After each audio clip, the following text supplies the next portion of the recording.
The next brother I want to bring on this call is one of my best friends. I've known this guy since 10th grade. We joined our first company together. Literally, our first company. We were both 18 years old, fresh out of high school, didn't know anything. And we were a part of a team that was started with nothing, grew to almost 200 people, just from us just being excited and being fired up and showing up every day. Like, we knew that what we had learned in school wasn't going to teach us, or taught us things that were going to give us a lifestyle that we weren't looking for. It was teaching us things that were going to give us the lifestyle of the things that we had already seen, but it's not what we wanted. I'll never forget when this young man, his name was Zach, he came to me for the first time. And I'm like, there's people who make $20,000 a month? Like, I gotta have that. Like, what? Like, are you serious? So we committed together. We've had a great run. And since then, we've just been great friends, and we've been able to do a whole lot together. And Mr. Paul Scott has just had some extremely high breakthroughs in his business over the last couple of weeks. He actually enrolled a gentleman the other day who brought on like a freaking super heavy hitter in the industry, talking about a major 7-figure guy who's now part of this team. And it's all because of Paul's commitment to just staying and sticking to the system, man. I'm excited. So if you guys can give a big round of applause for my brother, Paul Scott. Paul, I can't wait to hear what you got to say, brother. I am pumped up. We love you. Hey, thank you, Dante. I appreciate you, man. I love all of you guys as well. Dabo, my man Mario, Cam, all you guys, leaders putting this together. Shout out to you guys, and thank you so much for just giving me the opportunity to get on here. And it's funny that you brought up like Zach, talking about our story when we first got into network marketing, because the crazy thing about it is that team that we had joined. When I was in college, I wrestled throughout high school and college as well. And one of my old teammates had actually just joined this brand new company. I remember we literally were teammates. We were super close, and our entire floor of the building was just wrestlers. So we lived on like this wrestler floor. And I remember this guy got his, his little starter pack, and he had all of his, drinks and stuff from the company that came in. He was so excited and talking about company paid for cars and, people our age making millions of dollars. He was just crazy excited. And I literally laughed at him.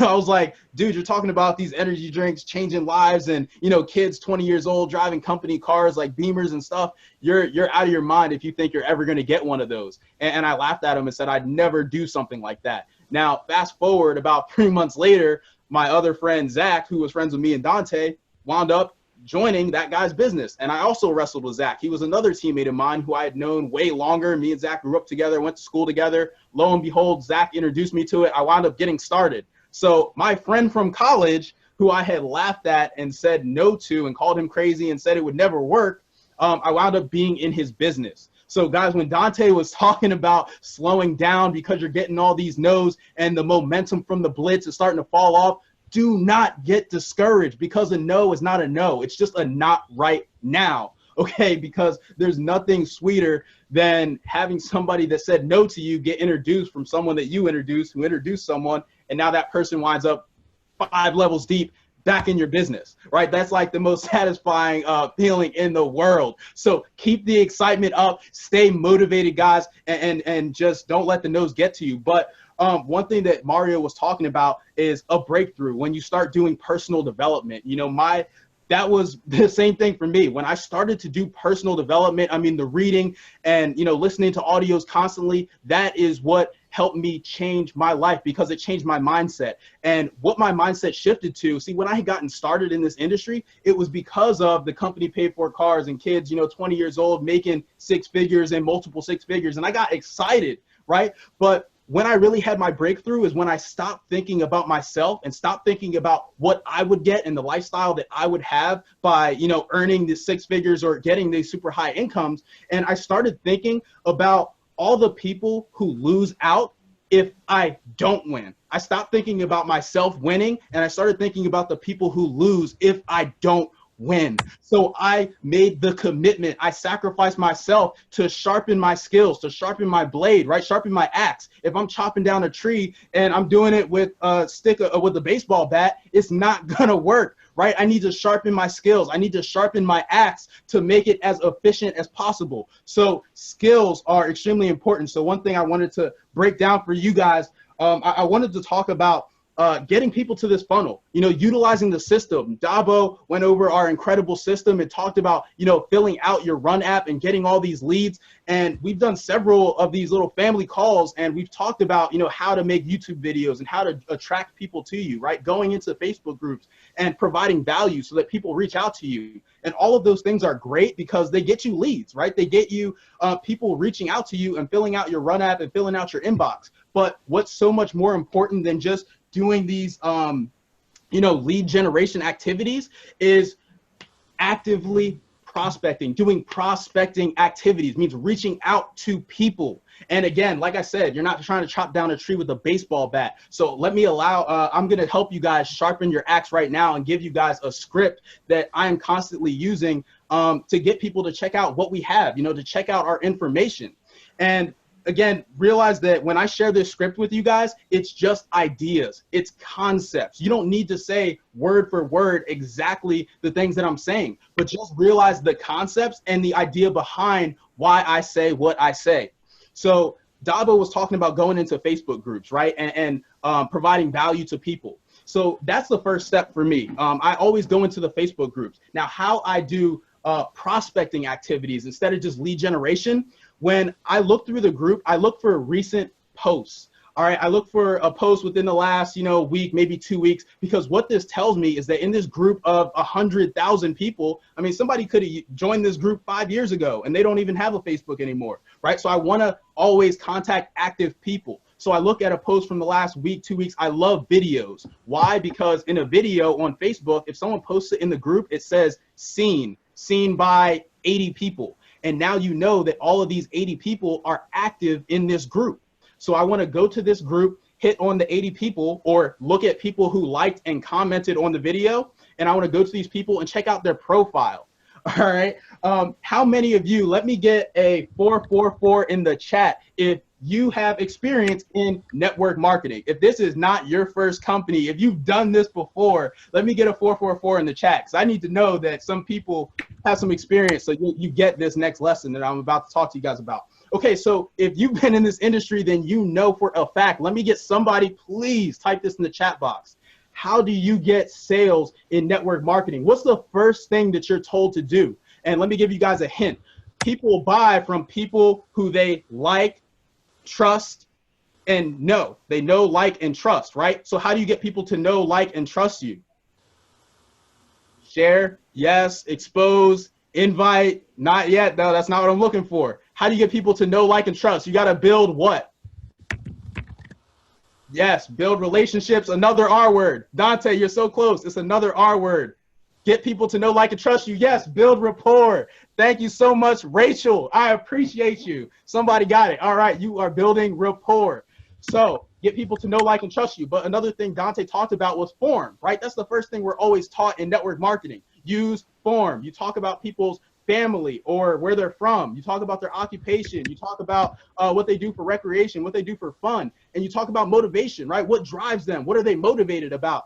How many of you, let me get a 222 in a chat or a little poop emoji. If you've ever tried form, and when you reach out to these random strangers on Facebook, they give you one word answers and they don't really buy into this concept of form. They aren't actually giving you information to be able to prospect them, right? All right, so I'm seeing a couple twos. I'm seeing some poop emojis.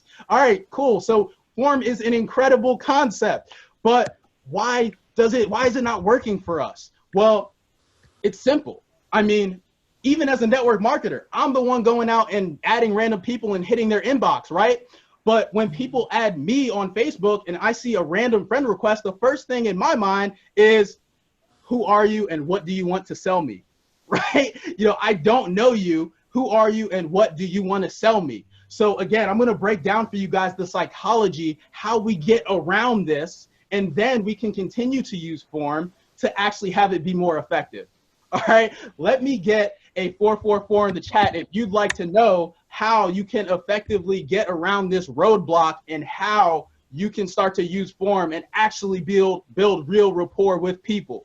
All right, some people, they said, Dabo, tell me the sauce. All right, Dabo's ready for it. All right, so I go in a group, right? I see that Dante liked this random post. All right, so I'm going to reach out to Dante.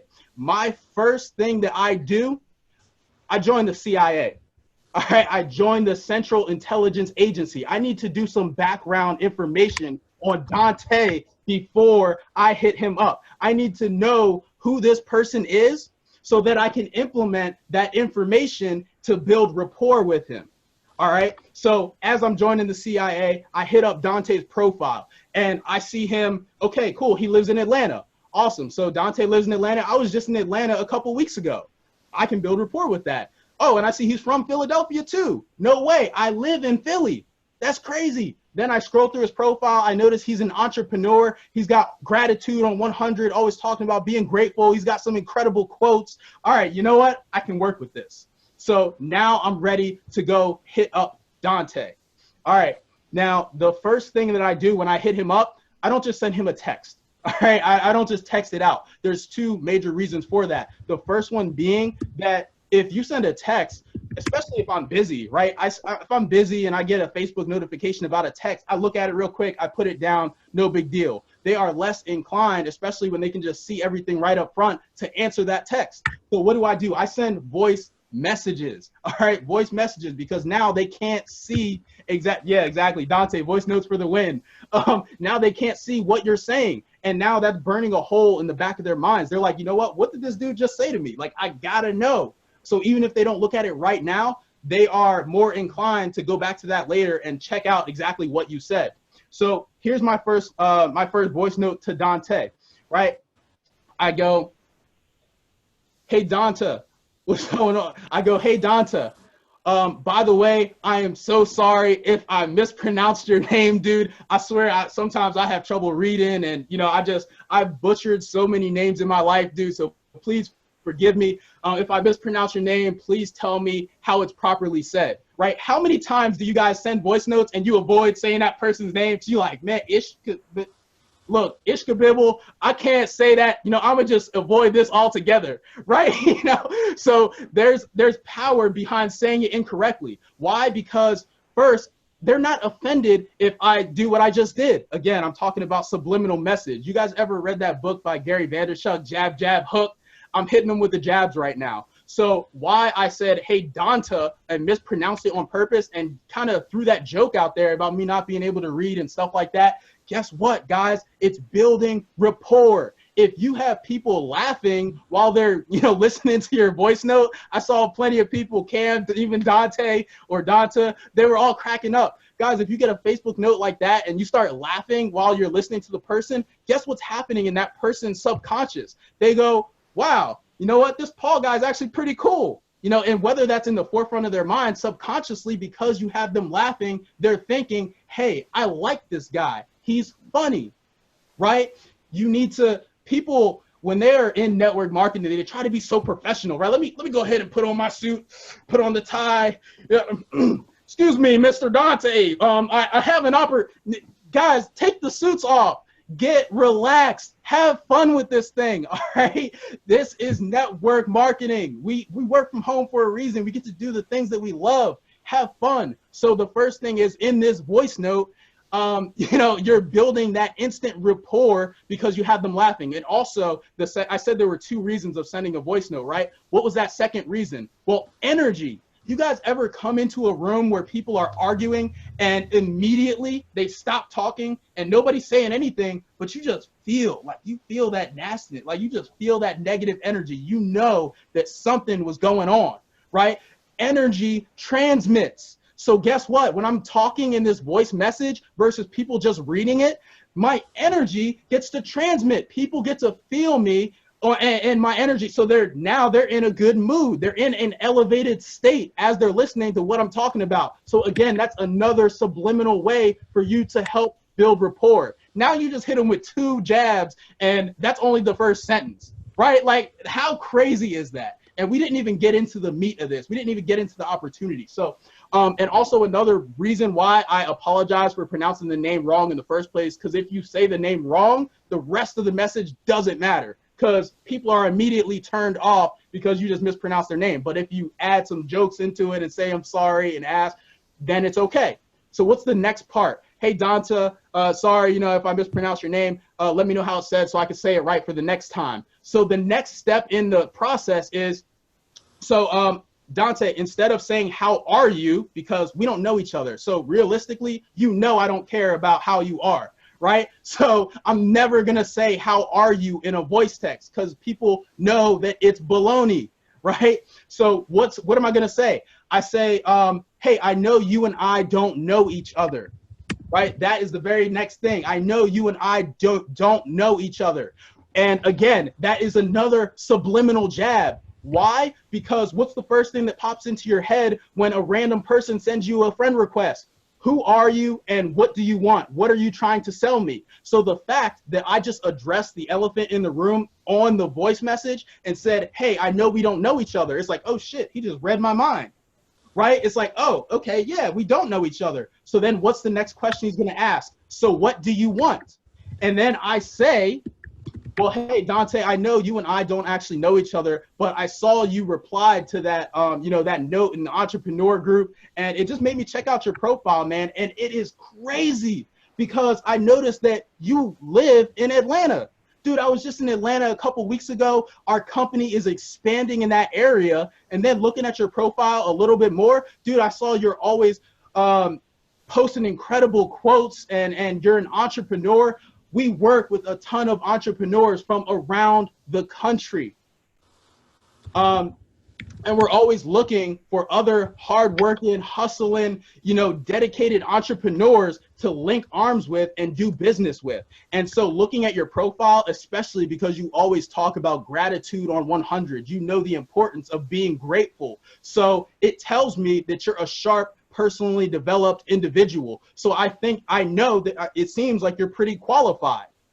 Boom. I just told him, I threw back all the information I learned and I told him why he is qualified to work with our team, why I decided to reach out to him. That is all that CIA information coming into play, right? I told him why I reached out to him. So, I think that you're qualified. So here's the last part. I think that you're qualified, and what was it? All right, so I think that you're qualified, and so I wanted to see if you were at all open to checking out exactly what it is I do and how I help other entrepreneurs in the Atlanta area create another stream of income without taking any time away from their primary business or anything they have going on in their lives. All right. So again, why it's important? Because first I said I wanted to see, I was just wondering, just thought I'd throw this out there. I was wondering if you'd at all be open to checking out exactly what it is I do and seeing how I help entrepreneurs. So people like you, and whatever that thing is for the person that you're talking to, how I help athletes, how I help people in the music industry, how I help people in real estate, whatever it is, how I help entrepreneurs in the Atlanta area. So again, more people like you create another stream of income without taking any time away from their primary business or anything else they have going on in life. That is the number one objection. I got too much time. I'm not interested in looking into anything. I am anticipating the time objection. So I say in that intro, hey, not only are you building another stream of income, but it's not taking any time away from your primary business or anything else you have going on in your busy life. All right. So that is the next sentence in the step. And then the final step in the process, the final right hook. You say, if you would be open to checking out exactly what it is I do and how I help entrepreneurs in the Atlanta area create another stream of income without taking any time away from their primary business.